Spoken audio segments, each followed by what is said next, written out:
Hello बच्चों, कैसे हैं आप सभी लोग। हम लोग आ गए हैं क्लास 10 के चैप्टर 6 पर, जिसका नाम है ट्रायंगल्स। आज हम लोग करने वाले हैं एक्सरसाइज 6.3 का क्वेश्चन नंबर 13। क्वेश्चन नंबर 13 को पढ़ लेते हैं, समझ लेते हैं कि क्या दिया गया है। D is a point on side B C of a triangle A B C such that angle. तो हम लोग पहले बना लेते हैं तो ईजी रहेगा। तो हमने एक ट्रायंगल बना लेते हैं कुछ इस तरह से, ठीक है। एक ट्रायंगल बन गया आपका ऐसे, ठीक है, जिसका नाम हम लोग दे देंगे ए बी सी, ठीक है। ए बी एंड सी, ठीक है।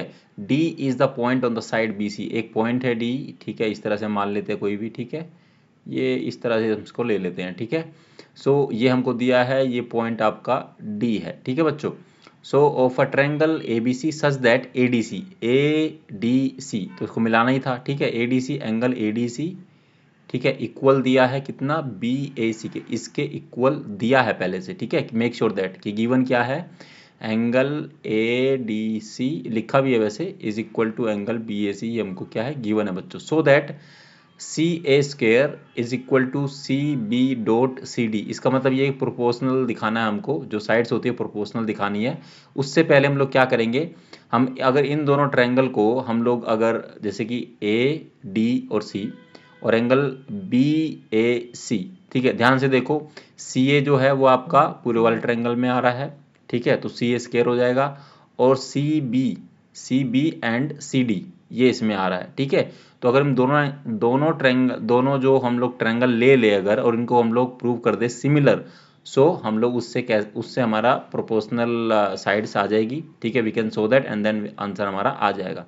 अभी तो मैंने आपको बोल के बताया, आप करके बताते हैं, ठीक है। चलो ट्रायंगल ले लेते हैं, जो ट्रायंगल हमको सिमिलर प्रूव करने होते हैं उसको हम लोग लिख लेते हैं। In triangle A D and C is triangle triangle क्या, बी बी ए सी, ठीक है।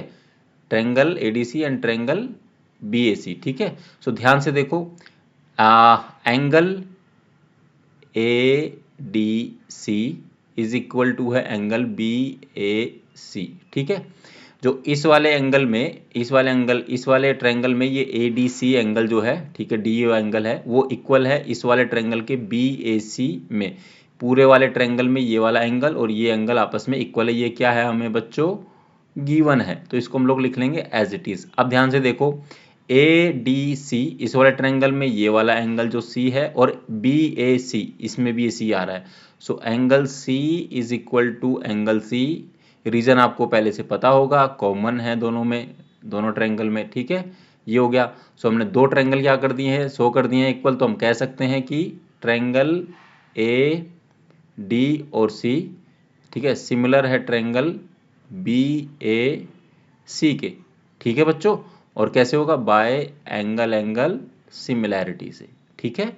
सो एक चीज तो हो गई। अब आपको करना क्या है, ध्यान से देखो, ठीक है। C A square is equal to C B dot C D आपको करना है, ठीक है। अगर ध्यान से देखो, अगर हम लोग ये इन दोनों ट्रायंगल में से ये और सी, यानी सी ए, ठीक है, इधर से सी ए और इधर से ये हो जाएगा सी बी, इधर का लास्ट इधर का फर्स्ट, बाय में सी बी, ठीक है। दोनों ट्रायंगल की जो कोरस्पॉन्डिंग साइड्स है वो प्रोपोर्शनल होगी, ठीक है। सो कह सकते हैं कि सी डी, यहाँ से सी डी आ जाएगा और यहाँ से आ जाएगा सी ए, ऐसा हम लोग लिख सकते हैं, ठीक है। तो अब इन दोनों को क्रॉस मल्टीप्लिकेशन कर दो तो ये हो जाएगा सी ए डॉट सी ए, ठीक है, एंड सी बी इंटू में सी डी, ठीक है। तो इन दोनों को जब करेंगे तो इसको हम लोग लिख सकते हैं C A square is equal to में C B dot C D, ठीक है बच्चों। आपको यही बताना था ना, यही आपको शो करना था, तो ये आपका हो गया प्रूव, ठीक है। सो इसी के साथ क्वेश्चन नंबर 13 एक्सरसाइज 6.3 का समाप्त होता है। अगर इस क्वेश्चन में बच्चों कोई भी क्वेरी, बहुत आसान था, बस आपको बेसिक चीज़ों को समझना है, ठीक है।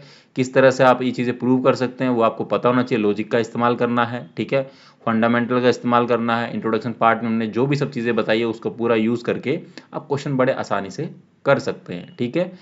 और अगर कोई समस्या फिर भी है तो ऑब्वियसली कोई क्वेरी है तो आप कमेंट सेक्शन में पूछ सकते हैं। वीडियो कैसी लगी वो कमेंट सेक्शन में बता सकते हैं। मुझसे बात करना चाहते हैं तो भी कमेंट सेक्शन में बता सकते हैं।